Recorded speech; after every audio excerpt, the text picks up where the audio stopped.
di stadium. Apa yang membuat mereka ramai? Dangdut. Itu tidak dibanggakan Allah. Macam mana manusia malam tadi?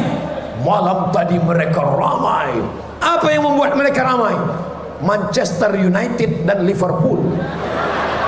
Tidak dibanggakan Allah. Macam mana orang Sandakan malam tadi? Mereka ramai. Ada artis? Tak ada. Siapa yang datang? Abdul Somad, orangnya kurus, hitam. Bukan itu yang membuat ramai.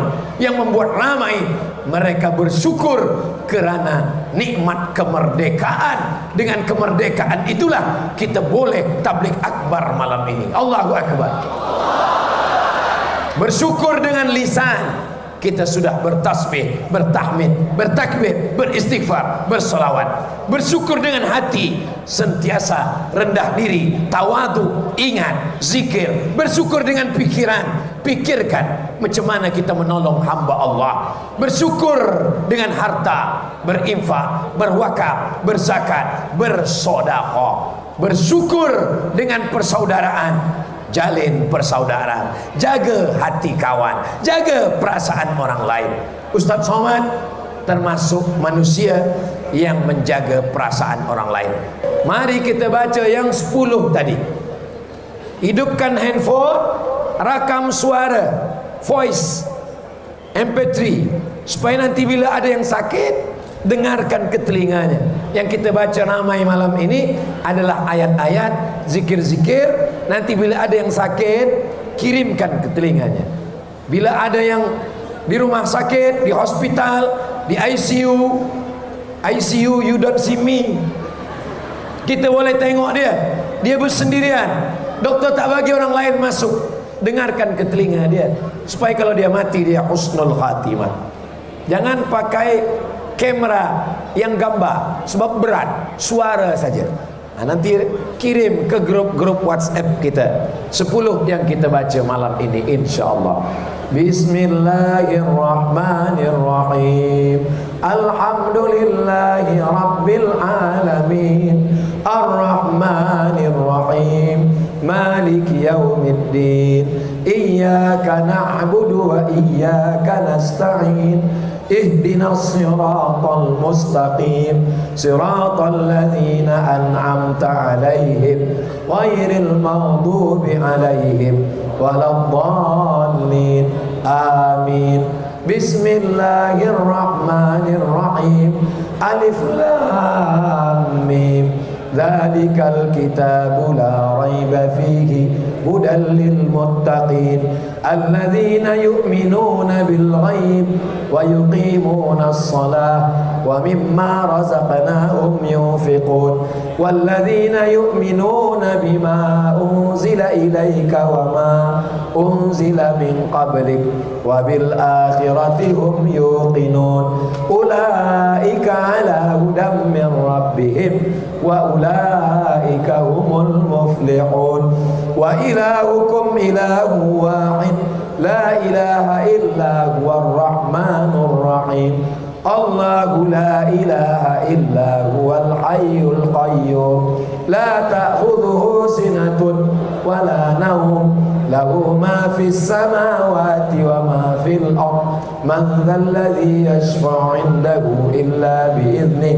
يعلم ما بين أيديهم وما خلفهم ولا يحيطون بشيء من علمه إلا بما شاء وسع كرسيه السماوات والأرض ولا يؤوده حفظهما وهو العلي العظيم لله ما في السماوات وما في الأرض وإن تبدوا ما في أنفسكم أو تخفوه يحاسبكم به الله فيغفر لمن يشاء ويعذب من يشاء والله على كل شيء قدير آمن الرسول بما أنزل إليه من ربه والمؤمنون كل آمن بالله وملائكته وكتبه ورسله لا نفرق بين أحد من رسله وقالوا سمعنا وأطعنا